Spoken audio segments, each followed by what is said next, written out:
Eva Clarke was born into a world that did not want her to exist.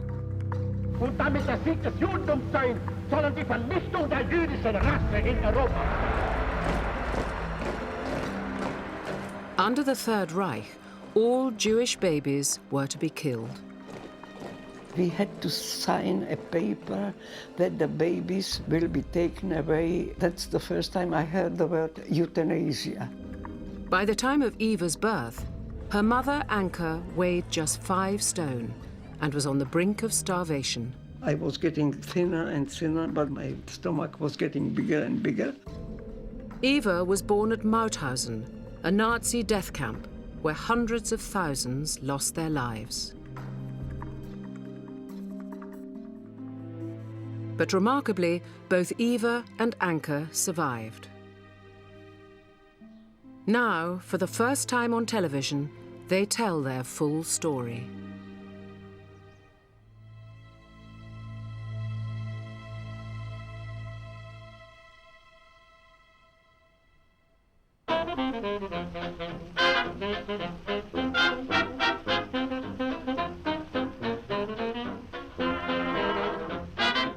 Anka Bergman was born 94 years ago in Czechoslovakia. Her birthday, the 20th of April, the same as Hitler's. In 1936, she was a carefree 18-year-old studying law at the Prague Charles University. I found out that you don't have to go to the lectures if you do law, that you can do it at home. So that suited me to the ground. I wanted company and boyfriends and to enjoy myself, which I did. I didn't know that Hitler was coming, but somehow I felt it with only cinema and theaters and concerts and parties. My father was German but Jewish. When Hitler came to power, he came to Prague in 1933. He thought that was far enough to be safe. It wasn't, but if he hadn't have come to Prague, he wouldn't have met my mother. She met him in a nightclub where she was with a group of friends. I was in a company of, we were, let's say, 10 mixed girls and boys, and he joined us. That was it, you know. I think it was love at first sight. When I saw him, I thought, I don't see right, because he was the best-looking man I have ever seen in my life. And until today, I haven't changed my mind, I must say. And I've heard it from people other than my mother, that my father really was something of a stunner. And people would literally walk down the road and turn around, you know. But I think they both look equally good. We started dating, but it was all very, very hectic, and we got married, and everything looked sort of as well as it could, because we still didn't realize what the Germans were doing. Anka and Bernd were to enjoy just a few months of happiness before their blissful days of freedom would come to an end. In 1939, the Nazis occupied Czechoslovakia. On March the 15th, the tanks rolled into Prague. It was snowing, and it was like the height of winter. It was a catastrophe to see. Mit seinen Soldaten zieht der Führer in die alte Reichsstadt ein. They marching through the main square, Wenceslas Square in Prague, and we were all deadly desperate, because we knew, well, this is it, what's going to happen now. Auf der Kaiserburg grüßen ihn deutsche Studenten und die Vertreter der deutschen... The Nazis began to impose new rules and regulations on all Jews, removing freedoms previously taken for granted. The rules against the Jews started slowly, gradually. You weren't allowed to go to the theaters and cinemas, and there was a curfew after 8. You had to do it, but it was bearable. She would also test these restrictions, or people did, and she did certainly. And she did go to the cinema once when it was forbidden. And I thought, blow it all, I must see this film, and I went to the cinema. And she was sitting in the cinema watching the film when the Gestapo came in. And they started to go through the audience row by row, looking at their ID papers. And my mother was terrified because she had no idea how they would react when they got to her and when they saw the large J for Jew on her papers. I was in the middle of the cinema, in the middle row. If I had stood up, it would have been worse than waiting there what's going to happen. And they go through every row, and they stop the row in front of me. I don't know why. And they went. And I sat there to the end because I didn't want to draw attention to me. And then I came home and told my husband where I had been. I thought he would kill me because he didn't know. And they could have shot me, I don't know. At this time, most people had no idea about the lengths that Hitler and the Nazis would go to. Und damit der Sieg des Judentums sein, sondern die Vernichtung der jüdischen Rasse in Europa.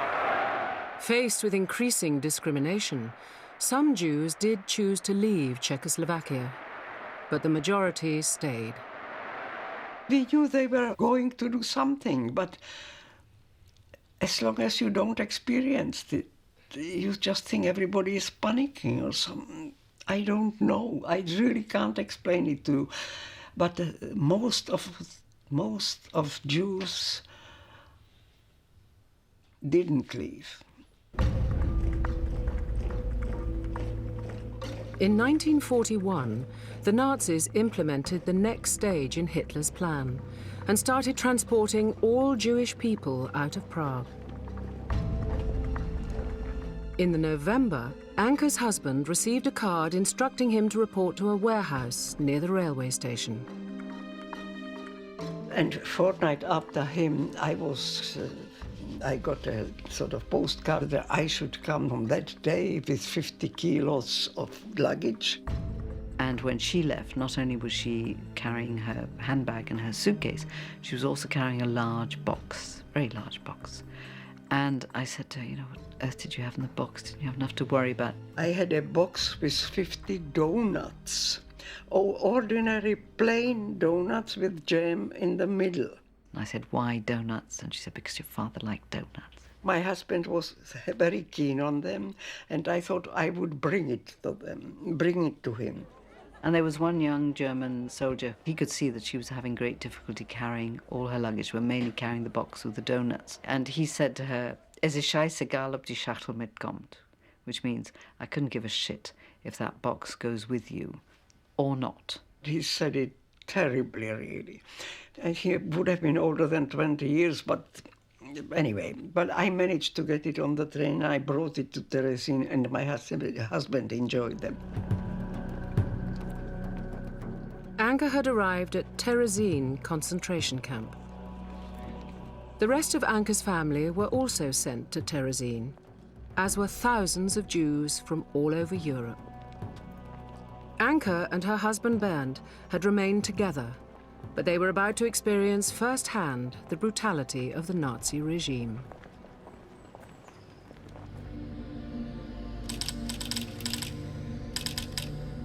The primary function of Terezin was as a transit camp for the notorious Auschwitz-Birkenau death camp, a grim truth successfully disguised in a Nazi propaganda film.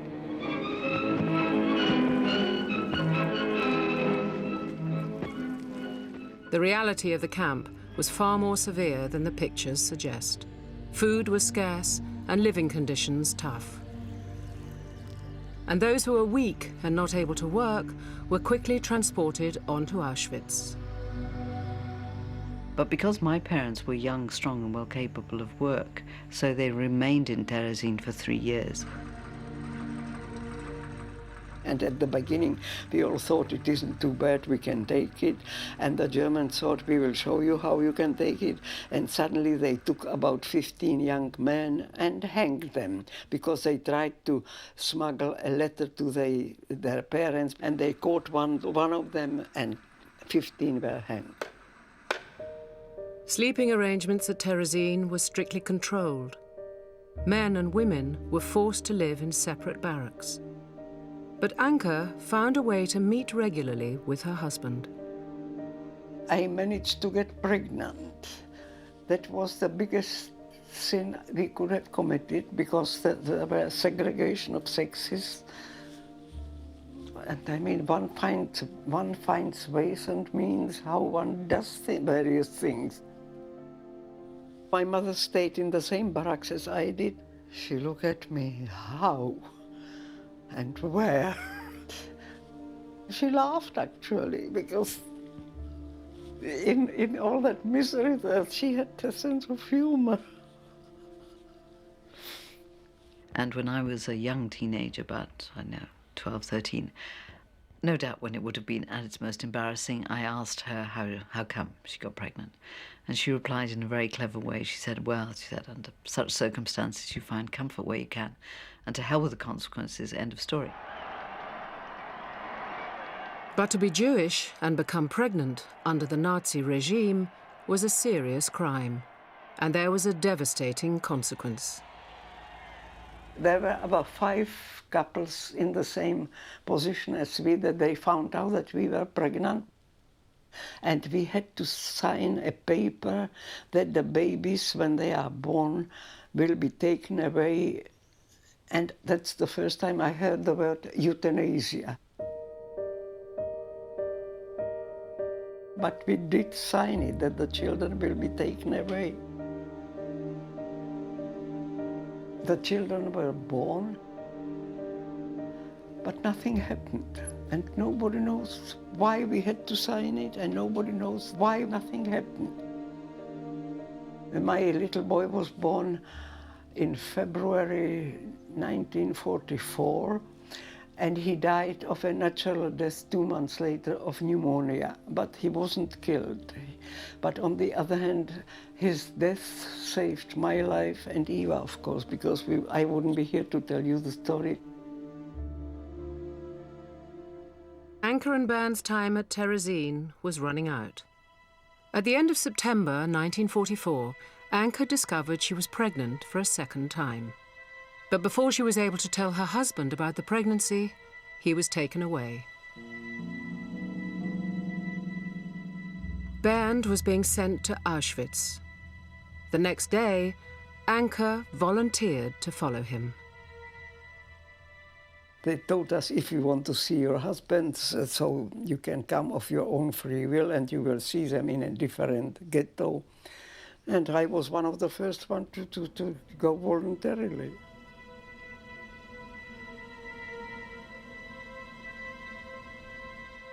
But I never saw him again.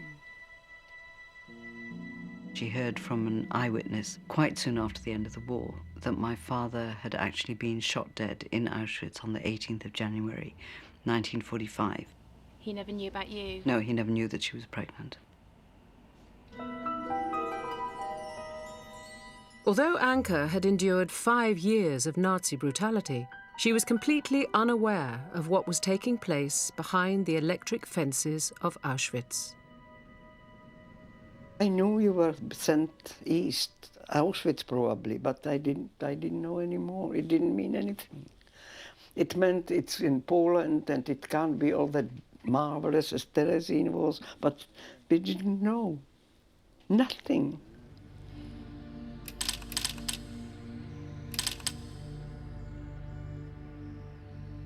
So we arrived on that famous ramp. We saw the chimneys spouting the smoke and fire and the smell, and it looked like hell. We didn't know what was happening there. Just the picture of those chimneys and the fire, I can't describe it. It is unbelievable and undescribable, and we all got frightened and didn't know what of. Our heads were shaved and they took all our clothes and we were naked there. And we slowly were sent into a barrack where there were showers. But we didn't know anything about any other showers. So it didn't worry us, and they were real showers, and we washed in the cold water and no towel and nothing, and we ran around there like naked. And the man looking at us, no, it was awful, that beginning. We were frightened, but we still didn't know of what. And then we were sent to some other barracks where there were already other people. It was cold and windy and horrible. And a friend of mine who was standing next to me asked one of the girls who were there, "When will I see my parents?" And they all started laughing like mad. "You stupid cow," or God knows what not. "They are in the chimney by now." And in that moment, you knew what was happening there. Not how and what, but you knew they were burning the people in the chimneys.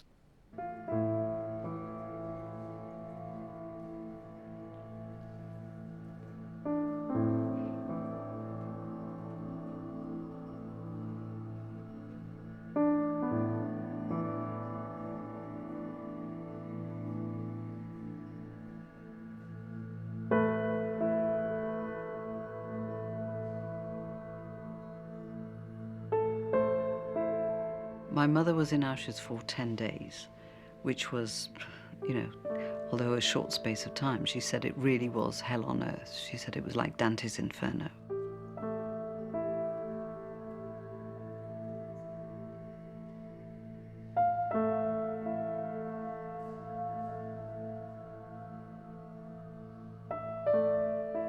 People there, everybody stopped looking human somehow.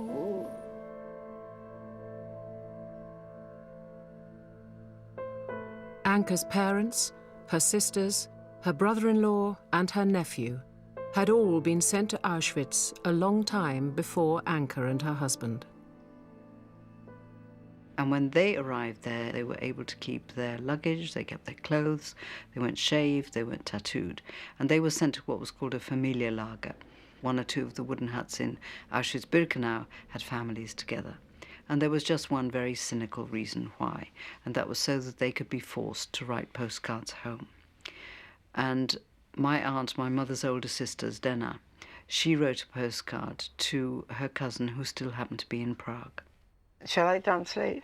"My dear ones, I am here with my husband and sister and her son, and we are all fine. I hope that you are all well and happy. Best wishes to yours, Dena," and so on. The postcards had to be written in German so the Germans could censor them. And my aunt was desperate to get a message out in code. And the code word is in the address, in the first line of the address, where the lady to whom it was sent, her first name was Olga. Well, the word Olga doesn't feature in the postcard, and where the word Olga should be is the word lechem. The word lechem is not German, it's Hebrew, and it means bread. And my aunt was telling her cousin that they were starving. Olga did receive the postcard, understood the message, and sent a parcel. But by the time the card had been posted, Anka's parents, sisters, brother-in-law and nephew had all been killed. Anka had arrived at Auschwitz pregnant with Eva, and her life was in grave danger. The Nazis assessed all inmates and decided who would live and who would die. We went through these so-called selections where they picked people who were most capable of eventually doing some war work. Pregnant women were routinely sent straight to the gas chambers. But for now, Anka's pregnancy would go undetected. She was selected to live. We were given some food and some better clothes, and we were put on a train and sent away from Auschwitz, and that was just marvelous.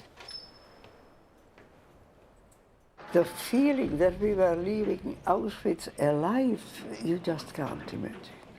It was heaven. In October 1944, Anka was just 3 months into her pregnancy. If discovered, she would be sent straight back to Auschwitz to a certain death. But for now, the greatest threat to Anka and her unborn child was the lack of food and warmth. We were like sardines again in that train, and there was only one bucket, and it all started overflowing pretty quickly, and no food and no water. Anka was on her way to an armaments factory.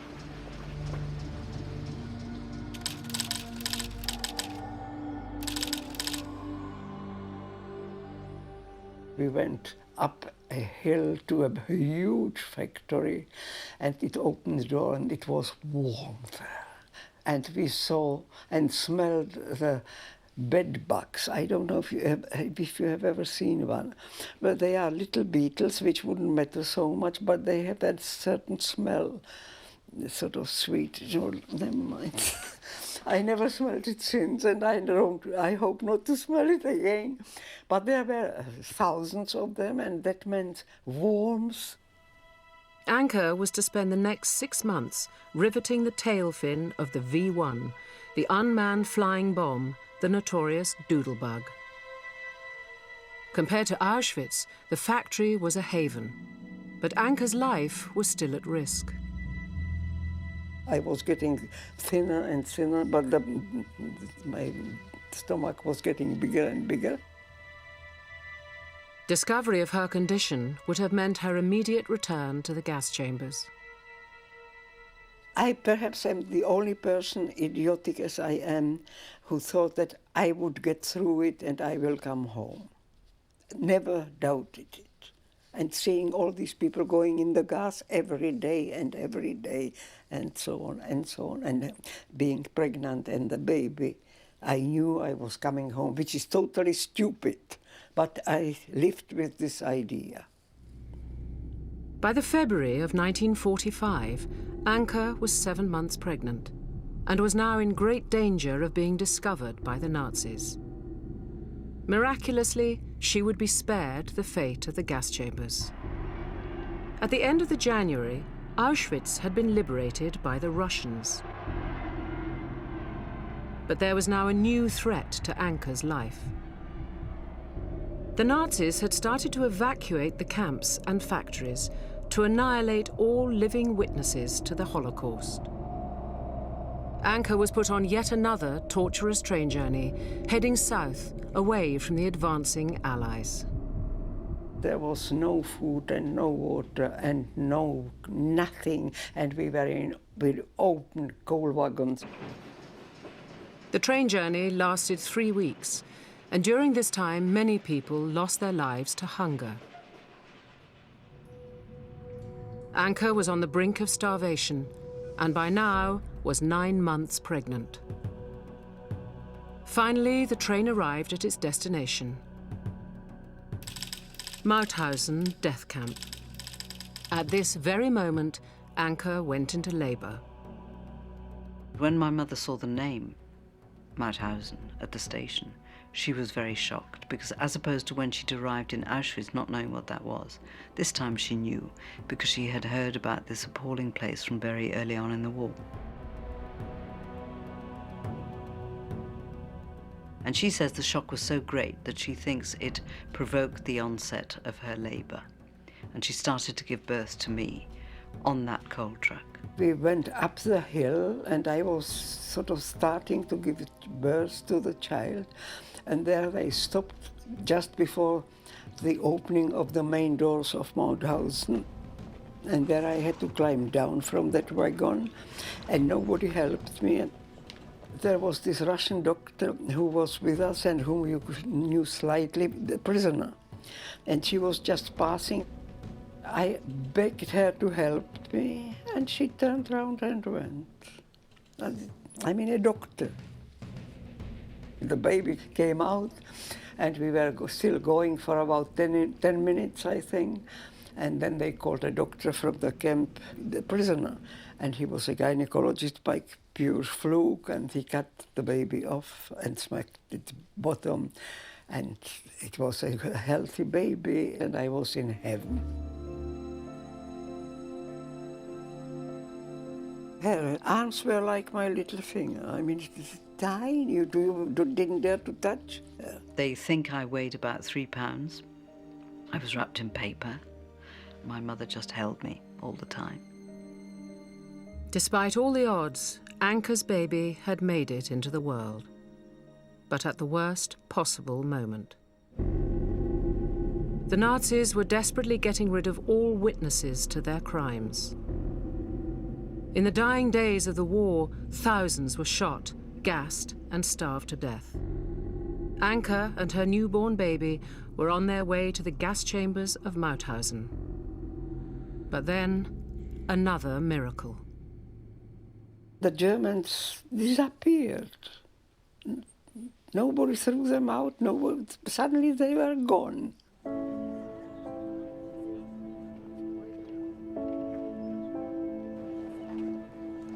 There are two reasons why we survived, and the first is that on the 28th of April 1945, the Nazis had dismantled the gas chamber in Mauthausen.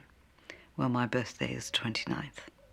So presumably, had my mother arrived on the 26th or 27th, again, I wouldn't be sitting here today. And the second reason we survived was because a few days after my birth, the American army liberated the camp. My mother reckons she wouldn't have lasted much longer.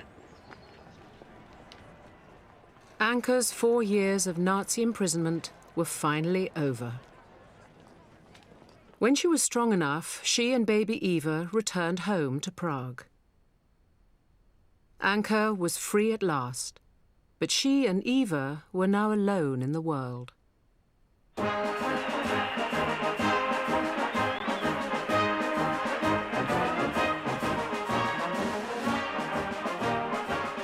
That was the worst moment of the whole war for me, to arrive in Prague, which I wished all through the time, when will I be home?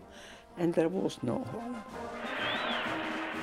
I come from a big family and there was nobody, nothing. I didn't know where my next meal will come from because I had no money, no clothes, and a little baby. But nevertheless, she still had a vestige of optimism in the back of her mind. And she asked somebody to give her some money to go on the tram.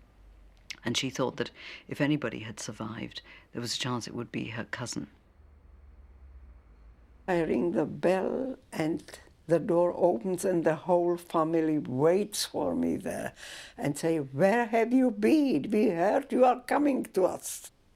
And they were just marvelous. Now I will start crying.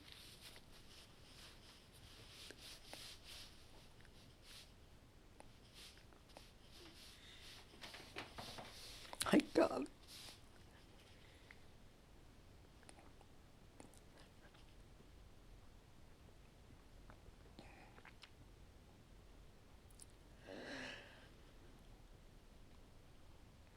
Well, I asked them if I could stay a few days, and they said, of course. And the few days ran to 3.5 years, and it was just, I found a new family. Other survivors returned home to discover they had lost everything and everyone. Many committed suicide. All my other friends whom I met in the road, sort of street, they walked about like flotsam because there was nobody, nowhere for many of them. And I had this fantastic growing thing. It's unbelievable how much it gives you and how much you can take for somebody else. She was the greatest help of all, without knowing it. The mother's love and all that, it's the most potent thing in life, I find. You get over everything.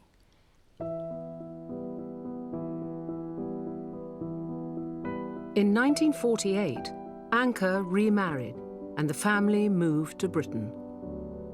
Today, the woman who gave birth in a concentration camp has 2 grandsons. That is lovely. And 3 great-grandchildren.